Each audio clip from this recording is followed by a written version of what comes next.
Hey, salut les gars, c'est Adrien de chez Webot, j'espère que vous allez bien. Aujourd'hui on se retrouve pour une toute nouvelle vidéo, une vidéo accessoire cette fois-ci. On a un beau petit florilège de produits. On va vous présenter des accessoires vachement utiles pour le gonflage de vos pneus, comme le dégonflage, pour les pneus à chambre à air. On prépare une vidéo d'ailleurs sur les types de pneus et un petit tuto sur comment changer ces pneus. Donc voilà, restez à l'affût, ça arrive bientôt. Et aujourd'hui, du coup, accessoires sur des accessoires pour vos chambres à air, pour faciliter du coup le gonflage de vos pneus comme je vous l'ai dit. Donc pour commencer, on a une extension de valve avec clapet anti-retour, ce qui signifie que quand vous allez gonfler ou dégonfler votre pneu, en l'occurrence plutôt gonfler, l'air va pas s'échapper et ça va être plus pratique du coup, ça va prendre moins de temps. Et en plus, la petite extension qu'on va venir ouvrir, c'est une extension, du coup ça va nous permettre d'avoir plus de facilité pour gonfler notre pneu. On met ça là.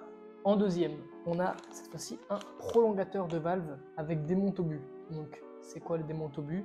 C'est ce qui va faire en sorte que quand on dégonfle le pneu, l'air va s'échapper plus vite. On va avoir un petit mécanisme à faire pour que quand on va visser ça à notre chambre à air, l'air va s'échapper plus rapidement lorsqu'on fait la petite manipulation. Et donc ça, c'est un prolongateur. Il fait 15 cm, c'est en métal et c'est vachement pratique. En plus de ça, ça fait 4 cm.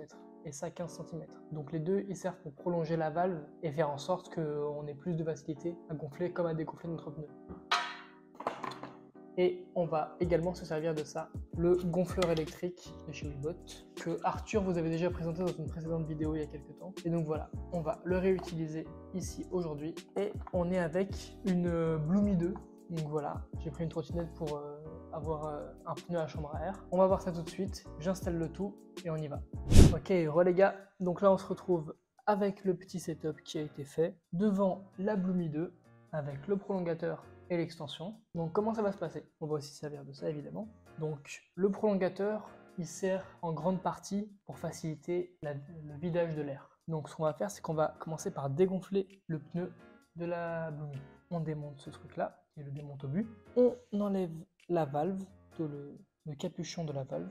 On le perd pas, attention, important. Et donc on va visser le prolongateur à ça. Et là, vous voyez, ça a visiblement été déjà activé. Là, l'air ne s'échappe pas. Et il y a une sorte de petit écran, on va dire, d'encoche ici, qui va se lier parfaitement avec ce qu'il y a à l'intérieur. Je vais vous faire des petits plans pour vous montrer. Et en tournant dans le sens des aiguilles d'une montre et en vissant, on y coupe de regonflage.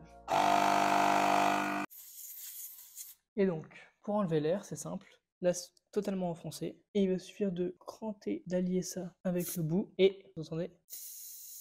Et d'appuyer, tout simplement. On appuie et tout l'air se barre. C'est à ça que va servir surtout ce prolongateur de valve. C'est quand même plutôt utile pour vider l'air rapidement. En plus, ça nous fait un port en plus pour pouvoir recharger notre pneu. Donc là, le pneu, on peut le voir, il est complètement vidé. Donc on a vu comment ça fonctionnait pour le prolongateur. À savoir qu'on peut aussi, vous avez juste à visser votre gonfleur juste ici et le tout fonctionnera bien. Mais là, on va voir ce que donne le clapet anti-retour, ou plutôt avec le clapet anti-retour. Donc là, pareil, on va, pour enlever l'air, c'est simple, à cette partie-là.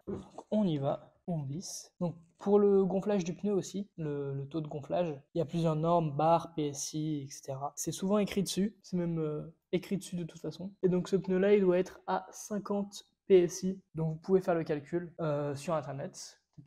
PSI to bar ou bar to PSI pour votre gonfleur en fonction de celui que vous avez. Et je sais que pour le gonflage en bar tel que je l'ai réglé, c'est 3 bars anti-retour. Je règle à 3 bars et je suis prêt à gonfler. Et voilà, l'afficheur s'est mis à 3 bars, c'est gonflé. On peut retirer notre gonfleur et on retire le petit prolongateur, la petite extension. Donc voilà, c'est à peu près tout pour ces petits accessoires quand même plutôt utiles pour ce qui est du gonflage de pneus.